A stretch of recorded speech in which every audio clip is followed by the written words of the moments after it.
Bismillahirrahmanirrahim. Assalamualaikum warahmatullahi wabarakatuh. Sebelumnya perkenalkan, nama saya Nadia Rama Fauzia dengan NIM 210207084 dari program studi psikologi kelas D akan menjelaskan salah satu materi dari mata kuliah psikologi agama dengan tema psikoterapi dalam perspektif agama Islam. Fungsi dari psikoterapis ini banyak diperankan oleh para tokoh agama, ulama, ataupun kiai yang khususnya itu untuk menangani masalah psikologis. Jadi sebenarnya di ruang lingkup masyarakat ini psikoterapi sudah diterapkan, hanya saja sistem yang digunakannya itu masih bersifat implisit dan belum sistematis. Terdapat 5 subbahasan dalam bab psikologi menurut perspektif agama Islam. Yang pertama ada selintas psikologi barat, yang kedua ada konsep dasar terapi, yang ketiga ada tujuan terapi, yang keempat ada proses dan teknik terapi, dan yang terakhir ada tugas atau fungsi terapi. Oke, sekarang masuk ke pembahasan pertama tentang selintas psikologi barat. Selintas dari psikologi barat ini menggunakan pendekatan psikoterapi yang tidak dapat dipisahkan dari kondisi dan situasi serta nilai budaya masyarakat barat itu sendiri. Pendekatan terapi ini memberikan aspek penekanan tertentu pada diri manusia. Di antaranya yang pertama ada psikoanalisa yang menekankan pada faktor ketidaksadaran dan berlandaskan pada pengaruh aspek biologis manusia. Yang kedua ada pendekatan behaviorisme yang menekankan pada pengaruh dari pemikiran objektif naturalistik dalam psikologi. Pendekatan ini memandang manusia dari aspek perilaku yang terlihat sebagai proses belajar yang dapat diobservasi dan dikuantifikasikan. Pendekatan yang cukup dekat yaitu pendekatan kognitif. Selanjutnya ada pendekatan humanistik yang menekankan pada potensi pada setiap individu yang sangat mementingkan nilai kemanusiaan pada diri seseorang yang dipengaruhi oleh kondisi budaya masyarakat barat yang sangat mementingkan nilai individu. Dan yang terakhir ada pendekatan transpersonal yang menekankan pada aspek spiritual yang tidak bisa dipisahkan dengan timbulnya kesadaran masyarakat barat pada nilai spiritual yang terlihat pada minat mereka untuk mempelajari tradisi dan praktek mistik timur. Poin kedua yaitu ada konsep dasar terapi. Yang pertama, manusia terdiri dari unsur tanah dan ruh. Dalam Al-Quran disebutkan bahwa manusia diciptakan dari salsal kal-fakhor yang artinya lumpur dan hammam masnun yang artinya tanah hitam yang berbau busuk. Kemudian Tuhan menghembuskan rohnya ke dalam manusia ciptaannya itu. Nah, dari ayat tersebut ini Ali Syariati mengemukakan interpretasinya bahwa dengan demikian manusia mempunyai 2 dimensi. Yang pertama dimensi ketuhanan. Nah, ruh merupakan dimensi ketuhanan dalam diri manusia yang memungkinkan untuk mencapai derajat yang tinggi dan dapat berhubungan langsung dengan Tuhan serta berpengaruh pada diri manusia dengan timbulnya dorongan untuk berbuat kebaikan dan kebajikan. Seperti yang dikatakan Syekh Nuruddin Ar-Raniri bahwa ruh itu merupakan sumber akhlak mulia dalam diri manusia. Dan yang kedua ada dimensi kerendahan. Nah, jasad yang berasal dari tanah lumpur menurut Ali Syariati merupakan simbol yang menunjuk pada kecenderungan manusia pada keburukan, kejahatan, kehinaan, stagnan, dan juga mati. Pengaruh ini membuat manusia memiliki dorongan primitif atau nafsu. Ketika manusia lahir, pengaruh unsur ruh yang berasal dari alam arwah itu masih sangat dominan dan berada dalam kondisi fitrahnya, yaitu suci dan baik. Namun, saat jasmaninya mulai berkembang, pengaruh jasad dan alam dunia sedikit demi sedikit mulai menutupi pengaruh unsur ruh itu.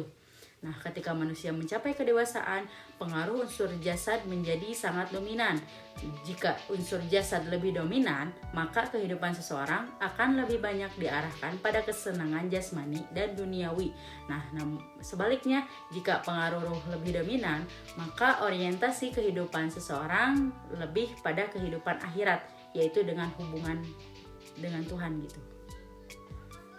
Selanjutnya yang kedua ada manusia memiliki akal dan kalbu. Akal dan kalbu merupakan aspek penting dalam diri manusia yang membedakannya dengan binatang. Nah, akal sendiri ini merupakan pusat kontrol segala kegiatan manusia yang memiliki kesadaran rasional, seperti memperoleh pengetahuan dan berhubungan sosial di lingkungan sekitar. Yang kedua ada kalbu, yang menurut Al-Ghazali ini istilah kalbu mempunyai 2 pengertian. Yang pertama mengacu pada arti fisik dan yang kedua menunjuk pada yang halus. Nah, kalbu dapat memperoleh pengetahuan tentang hal-hal yang bersifat rohaniah atau gaib atau juga spiritual kan, termasuk dengan rahasia ketuhanan itu sendiri. Nah, keterkaitan kalbu dengan ruh ini, tempatnya ruh terdapat dalam kalbu manusia. Dengan proses perkembangannya, sebagian besar perhatian manusia ini diarahkan ke dunia luar, maka akal atau kesadaran rasional ini berkembang pesat. Bahkan akal sering terlalu dominan yang menyebabkan ruh itu dalam kalbu semakin terkubur. Terdapat dua akibat yang menonjol bahwa ruh itu sebagai sumber kebaikan dalam kalbu terkubur jauh, yaitu yang pertama ada kalbu yang didominasi oleh nafsu, baik jasmaniah maupun duniawi. Yang kedua itu penyakit-penyakit yang tumbuh subur, seperti penyakit yang berhubungan dengan Tuhan, penyakit yang berhubungan dengan diri sendiri, penyakit yang berhubungan dengan manusia lain, dan juga penyakit yang berhubungan dengan alam. Yang ketiga ada nafs. Manusia mempunyai tingkatan-tingkatan. Nafs adalah keseluruhan diri pribadi manusia itu sendiri yang meliputi eksistensi manusia yang paling luar, yaitu jasad, sampai esensi yang paling dalam, yaitu ruh. Nah, ada 4 tingkatan nafsu, yaitu yang pertama ada nafs amarah. Nafs ini mereka tidak merasa bersalah apabila tidak beribadah gitu. Yang kedua ada nafs lawamah, yaitu mereka itu tahu mana yang baik dan juga yang buruk. Namun jika mereka melakukan hal buruk, setelahnya itu mereka akan menyesal. Yang ketiga ada nafs mulhamah. Orang-orang dalam nafs ini melakukan dosa di masa lalu dan setelahnya ini akan benar-benar bertobat gitu. Setelah menghindari maksiat dan terbayang juga di dalam hatinya itu tidak akan melakukan hal tersebut gitu. Yang keempat ada nafs mutmainnah. Nafs ini benar-benar mencapai akhlak yang baik seperti para nabi dan rasul, dan juga manusia punya potensi fujur dan takwa. Nah, semakin tinggi tingkat nafs, maka semakin besar pengaruh dari ruh yang mengarah pada kebajikan dan berhubungan dengan Tuhan. Selanjutnya untuk poin keempat yaitu ada proses dan teknik terapi. Yang pertama ada tahap tahlili. Nah, tujuan tahap ini adalah agar seseorang muslim atau klien dapat mengenali, menguasai dan membersihkan diri dengan proses. Yang pertama ada teknik pengenalan diri. Nah, teknik yang digunakan ini lebih ke mengenal diri sendiri dengan metode introspeksi atau mawas diri. Yang kedua ada teknik pengembangan kontrol diri, yang mana teknik ini digunakan untuk orang-orang yang mengalami problem psikologis dengan kesulitan untuk mengendalikan dirinya, misalnya obesitas agresif dan berbagai bentuk penyimpangan seksual. Yang ketiga ada teknik puasa, yang mana ini untuk mengontrol hawa nafsu juga. Dan yang terakhir ada teknik paradoks atau kebalikan, yang mana teknik ini dilakukan untuk menumbuhkan kontrol diri terhadap hal yang sangat digemari seseorang. Nah, tujuannya ini untuk meskipun seseorang mencintai suatu hal, tetapi dia tetap dapat mengendalikan dirinya gitu.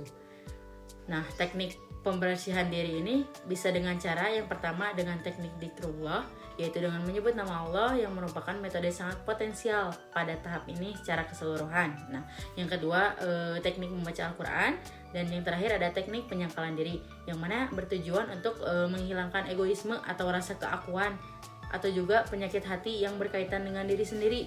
Nah, teknik ini paling sulit dilakukan karena mengenali adanya keakuan dan melepaskan keterikatan ini kecuali dapat bantuan dengan seorang pembimbing gitu. Yang kedua ada tahap tahali, yang mana tahap ini untuk pengembangan menumbuhkan sifat-sifat terpuji ataupun akhlakul karimah dalam diri seseorang. Nah, dengan cara yang pertama ada teknik internalisasi Asmaul Husna, yaitu sarana untuk menumbuhkan sifat yang baik dalam diri seseorang gitu. Yang kedua ada teknik teladan Rasul, yang mana teknik ini dilakukan dengan meneladani perilaku Rasul dan dilaksanakan secara terprogram. Dan yang terakhir ada teknik pengembangan hablum minan nas, yaitu perlu dikembangkan dalam teknik komunikasi gitu. Dan yang ketiga ada tahap tajali. Tahap ini merupakan peningkatan hubungan dengan Tuhan ataupun Allah Subhanahu wa taala. Selanjutnya materi terakhir dalam bab ini yaitu tentang tugas atau fungsi terapis. Nah, Fungsi terapis ini pembimbing bagi klien untuk mencapai nafs paling tinggi, yaitu nafs mutmainah. Yang kedua, ada model bagi klien ataupun sosok manusia yang hendak dituju gitu. Dan yang terakhir ada terapis ini harus memiliki taraf nafs lebih tinggi dibanding klien gitu. Sekian penjelasan materi mengenai psikoterapi dalam perspektif agama Islam. Mohon maaf bila ada kesalahan. Wassalamualaikum warahmatullahi wabarakatuh.